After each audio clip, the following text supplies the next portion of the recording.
35 update now. An arrest has been made after a 17-year-old girl was shot and killed in Orange County. Her boyfriend is now charged with tampering with evidence. Fox 35's Alexis Clevenger has more details on the arrest.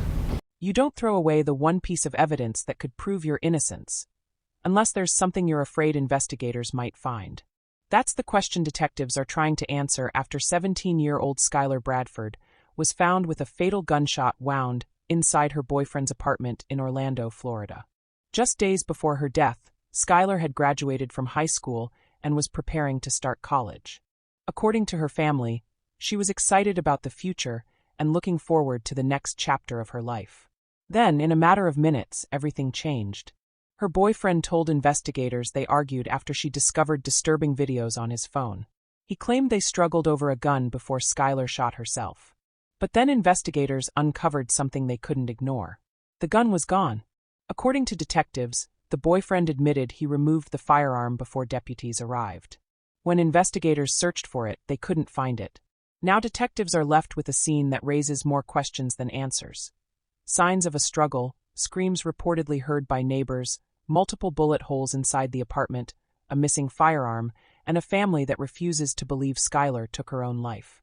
So what really happened inside that apartment on July 29, 2026? And could the missing gun hold the answer investigators have been searching for? Let's break down every detail investigators have released so far.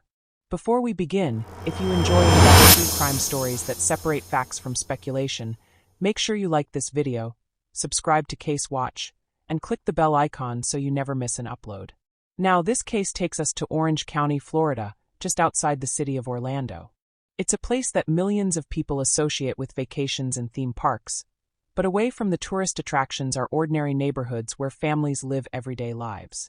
One of those neighborhoods is along Old Cheney Highway, where residents never imagined they would wake up one morning to find their community at the center of a tragic and mysterious death investigation.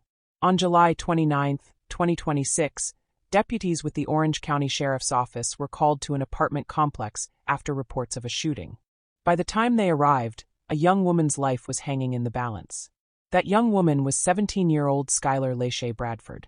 Before we talk about what happened inside that apartment, I think it's important that we first talk about who Skyler was, because it's easy to get caught up in the investigation and forget the person at the center of it. Skyler had recently graduated from high school.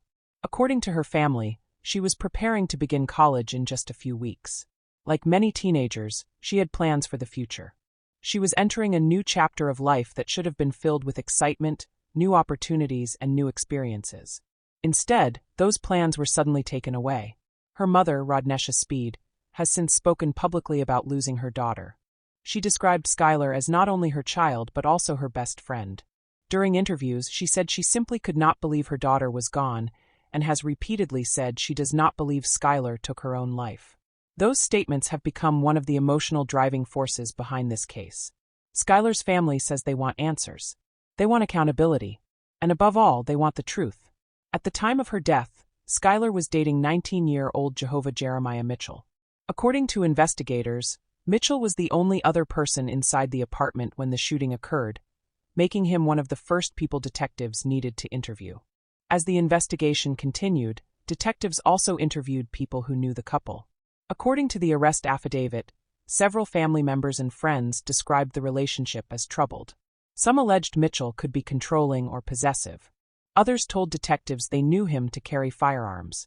It's important to point out that these are witness statements contained in the investigative file. They have not been proven in court, and investigators have not publicly confirmed every allegation. The same interviews also revealed something investigators considered significant. Several people who knew Skyler reportedly told detectives they had never known her to regularly carry a firearm. That detail became important because Mitchell's version of events centered around Skyler allegedly pulling a handgun from her purse. According to investigators, Mitchell said everything began after Skyler looked through his phone. He claimed she found videos showing him having sex with other women. Whether that discovery happened exactly as Mitchell described remains part of the ongoing investigation, but according to his statement, that discovery led to an argument inside the apartment. Mitchell told detectives Skyler became angry. He claimed she removed a handgun from her purse and threatened him. According to his account, the two struggled over the weapon. He said one shot was fired during that struggle. He then claimed Skyler later shot herself in the head. Now I want to pause for just a moment because this is extremely important. Everything I just told you is Mitchell's account to investigators as described in the arrest affidavit. Detectives have not publicly stated that his account has been verified. Instead, they began examining the apartment to see whether the physical evidence matched the story they had been given. Crime scenes often reveal details people forget, overlook, or never intended to leave behind. Every bullet hole, every overturned object, every bloodstain, every piece of physical evidence has the potential to tell investigators what actually happened. As detectives processed the apartment, they immediately documented signs that something violent had occurred. According to investigators, televisions inside the apartment had been knocked over. Fans were overturned. Items throughout the apartment appeared disturbed. Detectives also recovered a spent 9mm shell casing. Then they discovered something that immediately caught their attention. There wasn't just one bullet hole inside the apartment. There were two. According to investigators, one of those bullet holes had a lower trajectory, and blood was found nearby. At this point, detectives have not publicly explained what they believe caused each bullet hole, nor have they said whether the physical evidence supports or contradicts Mitchell's account. Instead, they have continued treating the case as an active investigation while gathering additional evidence. As detectives worked inside the apartment, other investigators began speaking with nearby residents. One witness, in particular, provided an account that has become one of the most important pieces of information released to the public. According to the arrest affidavit, the neighbor said he heard a woman screaming before the gunfire. Just imagine hearing those screams from inside your own apartment. Would you think it was simply another argument? Or would you immediately fear that someone was in danger? Moments later, the witness reported hearing a gunshot. Then came a knock on the door.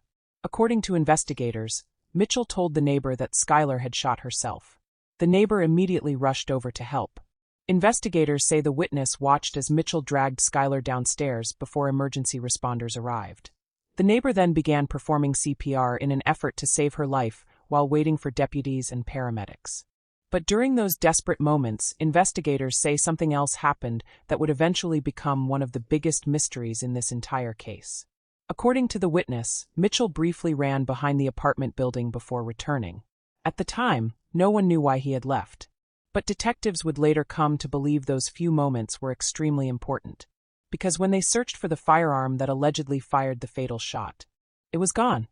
When detectives searched the apartment, they expected one of the most important pieces of evidence in any shooting investigation to still be there: the firearm.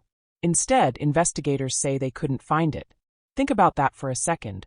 Whether detectives were trying to determine if this was a homicide, a suicide, or some other type of shooting, the gun itself could have answered a lot of questions. It could potentially have been examined for fingerprints, DNA, ballistics, and other forensic evidence that might help investigators reconstruct exactly what happened inside the apartment. But according to detectives, that opportunity was gone. The arrest affidavit states that Mitchell admitted removing the firearm after the shooting.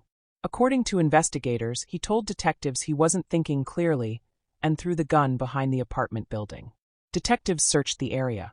They couldn't find it. Later, according to the affidavit, Mitchell offered another explanation. He suggested that an unknown woman may have picked up the gun after he left it there. As of today, investigators have not announced that the firearm has been recovered, nor have they publicly identified any woman connected to the missing weapon. That missing gun has become one of the biggest unanswered questions in the case. Without it, investigators are missing what is often one of the most valuable pieces of physical evidence in a shooting investigation. Based on what detectives say happened to the firearm, Mitchell was arrested on one criminal charge. But here's where many people have become confused. He was not arrested for murder. He was not arrested for manslaughter. And investigators have not publicly identified him as the person who fired the fatal shot.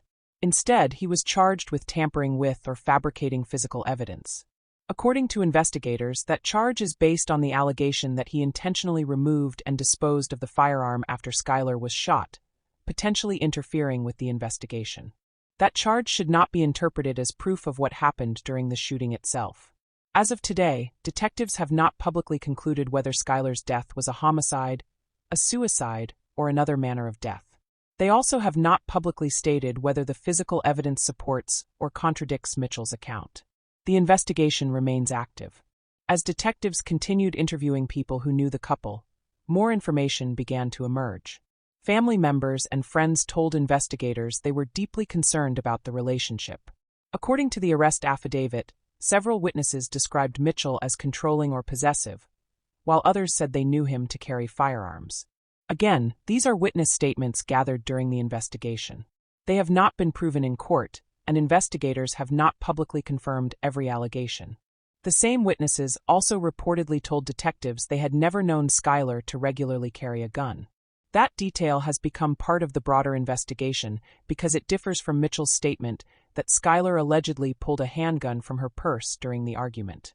Whether either version is ultimately supported by forensic evidence is something investigators have not yet revealed. While detectives continued gathering evidence, Skyler's family was forced to face a reality no parent ever wants to experience. Instead of helping their daughter prepare for college, they were planning her funeral. Her mother, Rodnesha Speed, has become the family's public voice. In emotional interviews, she described Skyler as her best friend and said she simply does not believe her daughter took her own life. She has repeatedly called for justice and has urged investigators to continue pursuing every lead until they determine exactly what happened. Her message has remained consistent from the beginning. She wants answers, she wants accountability, and she wants the truth. Those interviews touched many people throughout Central Florida. Soon, community members began organizing memorials and candlelight vigils in Skyler's honor. Friends remembered her as a young woman with her entire future ahead of her. Tributes poured onto social media. Photos from her graduation were shared alongside messages expressing heartbreak over everything she would never get the chance to experience. The phrase "justice for Skyler" quickly spread online as people followed each new development in the case. Many questioned why only an evidence-tampering charge had been filed. Others urged patience, reminding people that investigators still needed to complete forensic testing before reaching any conclusions. The case has also sparked conversations about recognizing unhealthy relationships among young people.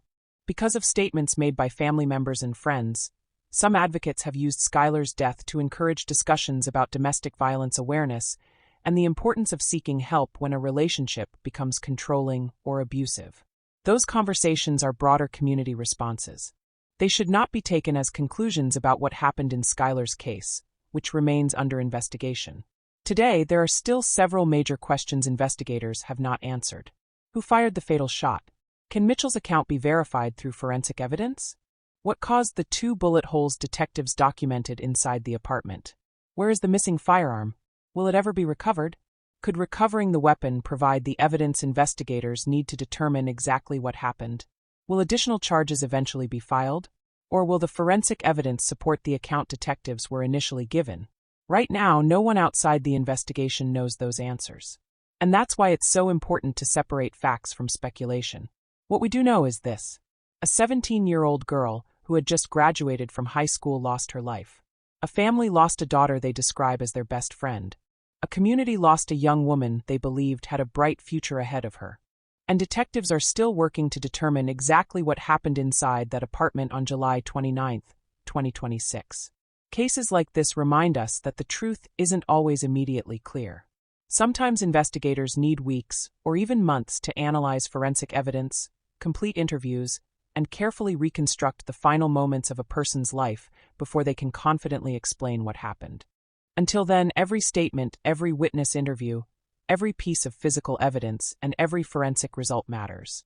Before we end today's video, I want to leave you with a few questions. If you were the lead investigator, what would you consider the single most important piece of evidence still missing from this case? Do you believe recovering the firearm could completely change the direction of the investigation? And if you were a juror, how much weight would you place on witness statements compared to physical evidence collected at the scene? I'd really like to hear your thoughts, but please keep the discussion respectful.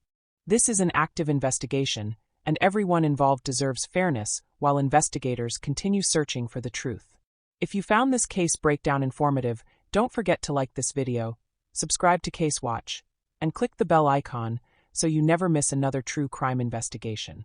As always, thank you for watching, stay safe, look out for one another, and I'll see you in the next case.